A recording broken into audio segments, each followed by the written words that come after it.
I'm Logan Crawford, and right now on Spotlight, we're exploring the essential guide to church planting with an amazing author. His name is Dr. George Miller. The name of his book is Seeds for Harvest, Kingdom Building for Christ. This is an insightful book that offers a step-by-step approach to launching and growing new church plants, focusing on spiritual direction and effective evangelism. We're delighted to have this very talented author join us here today on Spotlight. We thank our team at Prime 7 Media for helping us put him in the spotlight today. And we ask viewers like you to support authors like him by subscribing to our channel and by purchasing his profound book. The links are below this interview. Doctor, thank you so much for joining us here today on Spotlight. Yes, thank you. Thank you for having me. It's my pleasure. What inspired you to write Seeds for Harvest, Kingdom Building for Christ, and what do you hope to achieve with this book? Well, being a pastor of 40-something years of a service, I've been successful at basically planting two churches. And each ministry was very successful. And if you look at if you average it out, most churches in the rural communities never probably exceeds 100 members. And so I felt as if the Lord was leading me to try something different. I do have a background in educational psychology, and I do know that many times we have to get to know people, develop a relationship with them before we can get them to grow spiritually. And so I put together this book in order to inspire especially pastors who has the responsibility of helping people to grow and to bring them out of the world. And so that's what inspired me to write this book and to encourage others to follow in my footsteps, in which now I planted a church in my hometown, and we have taken in 300 members, and we are preparing to build a brand new church in just about two or 3 weeks. Wonderful. And so we have been successful, and there are just a lot of strategies that I can share, but I could share later about what could help a church to be more healthy and expand their ministry.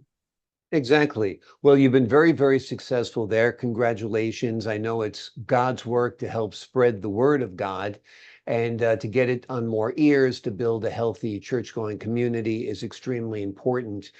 What are the major steps involved in launching a new church plant, and how can prospective church developers begin this journey?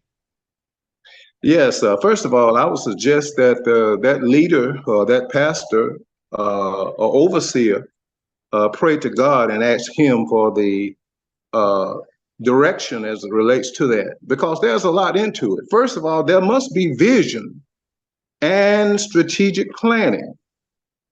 No one could really do the work of the Lord unless they know the Lord's with them, but at the same time, the Lord wants you to plan. Then I think the next important thing is to define the target demographic population. We must know who we are going after. We must know have an idea of the people that we want to gather in. Anybody come, but I think that most needed is those who are already out of the church. I'm reminded of what Jesus said. Jesus wants us to do this. He tells us in the Great Commission, go ye therefore into all the world, make disciples of all nations, teaching them to observe all things whatsoever I command you, and lo, I'll be with you. I believe that we don't have to fear if we just follow his command and accept his promises. We should be success in planting our church ministry. And it's great advice indeed. Can you explain the importance of understanding the population being recruited and evangelized in the church planting process?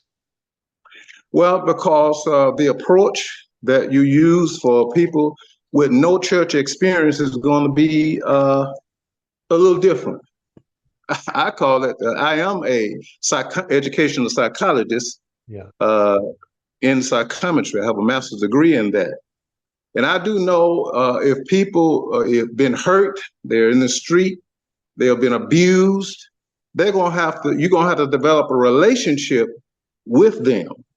Therefore, ministries such as teaching them how to get a better job, clothing ministry, food ministry, social gathering, encouraging those who invite them to keep inviting others. One thing we want to know that, a new church plant reach new people. The new church challenge younger people. New churches also connect to diverse generations. New churches mobilize committed people.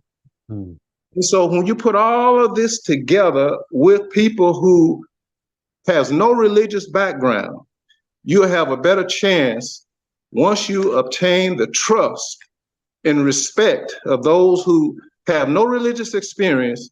You should be able to go in and make the proper recommendations to the people that we're referring to. Absolutely. Prayer and faith play a crucial role, of course, in the success of church planting, according to your teachings and experiences. How do you propose that pastors looking to plant a church go about that as a strategy? Well, you must know the community. And I would say, since in my case, you must love the community. This community is the community that I was born and raised in. I went to school here. I went to college, came back, and I taught school here. I knew this community. I knew the mayor. I knew a lot of people around. And so being that I was not pastoring, I began to look around. I didn't go necessarily with so much spiritual stuff. I started a tutoring program. Didn't have a place to go. The mayor of the city gave me the city hall.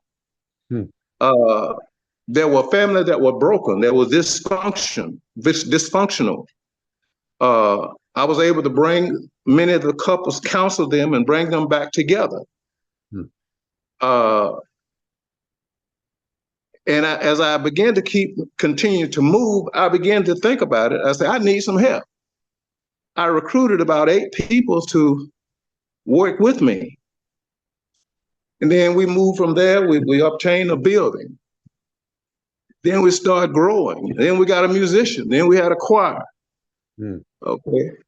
I'm not saying that people all changed at one time, but in time, that's who we have right now. After 15 years of service, we have people who have committed themselves to Christ.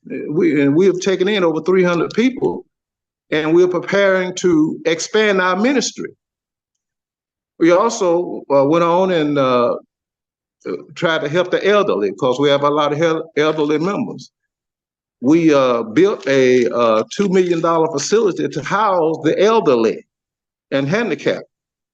So all of these things, I believe, is positive interjections into what is necessary to start and make sure you have a healthy church plant.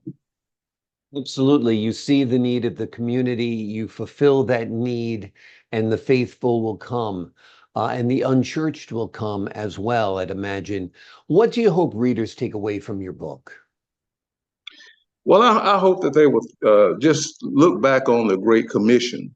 Those of us who are living and trusting that we'll see Christ again, that we will live in his kingdom with him, in that place where we'll never grow old, never grow sick. That place where the leaves on the trees were good for healing of the nation. If we want to see that place, we should labor even while we are young and as we get old. Just keep doing what Jesus commanded us to do, evangelism. There are some people that just really need the help. And our communities are out of control. And I think the church needs to take on a greater responsibility of trying to change and to help bring about healthy domestic situations. And so this is what I'm hoping. And I believe even after we finish building our new building, we want to expand. We want to have an after-school program, a tutoring program. alcohol and drug program to help people get off drugs. See, many times the church is not active enough in the community to make a difference. See, if we go, God is going to be with us. He's already promised that. He said, I'll be with you even to the end of the world. So Seeds for Harvest is just got all of these different ways of approaching people, strategies, how to organize. And we just feel like it would be if people would just look at, especially the strategies, if nothing else, to help them to find ways to reach new people. Okay. Wonderful, wonderful. Well, you're doing wonderful work with your ministry there. It's clear to see why it's growing stronger in number, stronger in faith, and stronger in community. And you have done wonderful work with this book as well. It is the essential guide to church planting. It is called Seeds for Harvest, Kingdom Building for Christ. It is an insightful book that offers a step-by-step approach to launching and growing new church plants. It focuses on spiritual direction and effective evangelism. And the doctor offers strategies and blessings of church planting from a seasoned pastor with over 28 years of experience. Pastor, thank you so much for joining us here today on Spotlight. Thank you. I appreciate your time, sir. God bless. And to the folks at home, I'm Logan Crawford, thanking you for your time this time. Until next time on Spotlight. All right. Thank you, sir.